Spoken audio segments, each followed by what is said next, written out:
Usipojitambua vizuri, utajikuta kwenye hali ya kulipwa chini ya kiwango. Unakuwa ni mtumwa kwenye maisha yako na uwezo wako na ujuzi wako wewe mwenyewe. Angalia kazi zote ambazo umezifanya mpaka sasa hivi zina matokeo gani, ile impact ambayo umeweza kuwa nayo. Angalia pale ambapo unapamudu sana. Baada yako, angalia ni wapi soko linakuhitaji sana.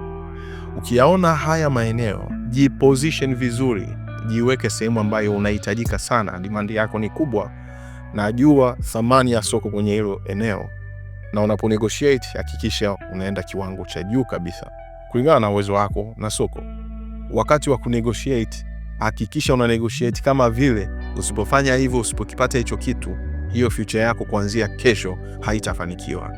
Negotiate kwamba hayo ndo maisha yako yote yajayo, kwa sababu ukisha bugi hapo na ukausaini mkataba, sio rahisi kubadilisha katikati ya mkataba, na sio rahisi pia kubadilisha wakati wa mabadilishano ya kurenew mkataba, kwa sababu kuna base ulioanza nayo. Hiyo ndo itakuwa benchmark.